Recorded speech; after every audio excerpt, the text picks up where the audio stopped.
If you have diabetes, what sabotages your control is almost never the obvious candy bar. It's the harmless stuff that spikes your blood sugar fast, crashes your energy later, and quietly pulls you into a cycle you didn't choose. Drinks that look healthy, coffee shop orders that turn into dessert, gluten-free foods that still hit hard, and snacks that seem small but throw off your entire day. The good news is, you don't have to become a diet prisoner to protect yourself from this. With a few simple rules, you can spot the biggest triggers quickly, make easy swaps, and keep your day far more predictable. Stay with me, because I'm going to show you exactly what tends to cause the most damage in real life and what to do instead without losing convenience. Most people think diabetes gets worse because of one bad food, but what usually matters more is the pattern across the day, repeated spikes and drops. When that roller coaster becomes normal, hunger shows up early, energy crashes feel random, and snacking stops feeling like a choice. It feels like your body trying to self-correct. This isn't about fear, it's about noticing the pattern and getting back control.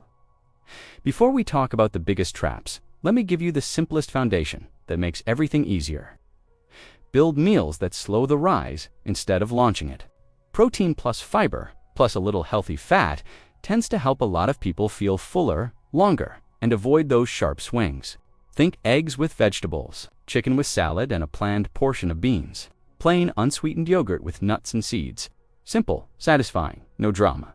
And if it fits your routine, a light 10 to 15 minute walk after eating can help some people keep their numbers steadier. You're not trying to be perfect, you're trying to be consistent.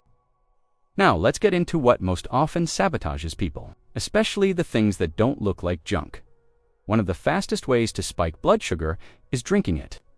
Sugary drinks are a shortcut straight to a high because they deliver a lot of carbs in seconds with almost no fullness. Soda, sweet tea, energy drinks, and even bottled juice that looks healthy can hit hard. The annoying part is, your brain often doesn't count it as food, so you drink it, and then you're still hungry. And that's how the cycle starts. You want energy? You drink something sweet. Your glucose shoots up, then you crash and crave more. If you want a simple fix that works in real life, have a plan B. Drink that never betrays you. Sparkling water with lemon. Unsweetened iced tea, plain coffee, ice water with slices of fruit for aroma. If you miss sweetness, use cinnamon or ginger, or a very small splash of 100% juice for flavor without turning it into liquid dessert. And when you want fruit, whole fruit usually lands better than juice, because it tends to come with more fiber and takes longer to eat. Once drinks are handled, the next trap is the normal-looking plate that spikes like crazy. White bread, white rice, and pasta don't look like candy, but they often act like fast fuel because they're refined and low in fiber. The plate looks innocent, but your blood sugar rises quickly, especially when those carbs show up alone. This is where a lot of people get frustrated because they feel like they're eating real food, and they are, but the speed of absorption is the problem. Here's the move that changes everything without banning your favorite foods. Shrink the portion and anchor it. If you're having pasta, add chicken, vegetables, and a big salad. Don't let the meal turn into just noodles and sauce. If it's rice, mixing it with beans and vegetables often helps slow the curve and keeps you full longer. The same carb behaves very differently depending on what else is on the plate. And then there's a trap that fools people who are genuinely trying. Gluten-free, no gluten doesn't automatically mean low impact. Plenty of gluten-free products are still made from refined starches, so your blood sugar can react the same way it would to white flour. This is why you can do everything right on the label you care about and still feel hungry again 2 hours later. So don't trust the front of the package. Look at the serving size and the fiber.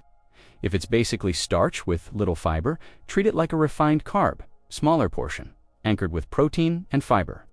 That one adjustment can turn an automatic spike into a more manageable rise.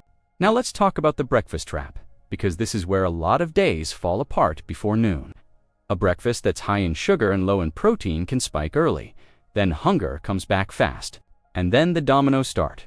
A snack at 10:30, another coffee, something quick at lunch, and suddenly the whole day feels harder than it should. This is why healthy-looking breakfasts can be so misleading. Granola, flavored yogurt, and a lot of cereals, especially the ones marketed as fitness, often pack too much sugar and not enough protein to hold you. If you want a better version that still feels easy, keep it simple and build it yourself. plain unsweetened yogurt, then add real berries, chia, and nuts. If you love cereal, keep a smaller portion and add protein on the side like eggs so it doesn't hit like dessert. And here's a quick rule that helps you decide fast. When sugar is high and protein is low, it usually won't keep you full, and it often won't treat your numbers kindly either. Right after that breakfast trap comes the coffee shop trap, because depending on what's in the cup, your just coffee can be liquid dessert, syrups, sweetened milk, whipped toppings, flavored sauces. These drinks go down fast, don't fill you up, and can trigger a second roller coaster in the same morning. You don't need to fear coffee. You just don't want coffee to turn into a disguised milkshake. If you want to order like a strategist, go simple. Americano, espresso, cold brew, no syrup. If you want it creamy, add a little unsweetened milk, add cinnamon for flavor. And if you want something with your coffee, choosing something with protein tends to hold you better than a pastry and a prayer. Another trap that sounds smart but often backfires is the natural sugar swap. Honey agave and maple syrup have friendly marketing, but in your body, they're still concentrated sugar, especially when used generously. The word natural doesn't change the speed or the dose. If you want to sweeten without setting off the same cycle, lean on flavor instead of sweetness. Sugar-free vanilla extract, or small portions of whole fruit. And if you love honey, treat it like a condiment. A small, intentional amount, not a generous drizzle that turns breakfast into dessert. Now, let's hit the snack trap, because this one is all about repetition. Packaged snacks are built for easy habits. Open, eat, repeat. They often combine fast carbs with convenience, so hunger comes back quickly and you end up grazing without noticing. And then there are fries, comforting, delicious, and easy to turn into a routine. That combo of fast carbs and frying tends to push meals in the wrong direction for a lot of people, especially when it happens often. If you want a realistic way out, don't rely on "I'll control myself," rely on "I'll be prepared." Keep an emergency snack that doesn't sabotage you.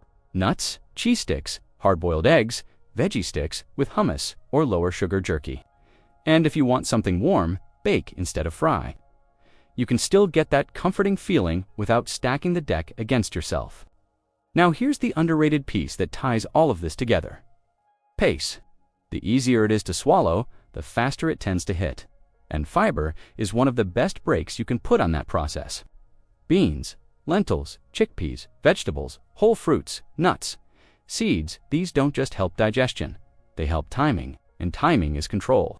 A simple trick many people like is starting your meal with vegetables, then protein, then carbs last. You're not doing a magic ritual, you're just slowing the entry and smoothing the curve. Another simple label habit is paying attention to fiber and serving size. You don't need to obsess. Just notice when something is basically carbs with no breaks. So if you've been feeling like your day gets thrown off by random hunger, crashes, and cravings, don't blame yourself. A lot of the time, it's the pattern. Fix the pattern, and the day gets calmer. Remove liquid sugar. Anchor refined carbs. Don't let healthy marketing trick you. Build breakfasts that hold you. Keep an emergency snack. Add fiber as your break. That's how you make your routine more predictable without feeling punished. If you want, tell me in the comments which one shows up most in your routine drinks: bread and pasta, breakfast, coffee, or snack sand. I'll suggest a simple swap that fits your lifestyle. And if this helped you, like the video, subscribe, and share what topic you want next: label reading shortcuts, grocery lists, or quick meals that keep your day steadier. This content is for educational purposes only and isn't medical advice. Diabetes care is personal. Always follow your clinician's guidance and talk with a qualified health professional before making major changes to your diet, exercise, or medications.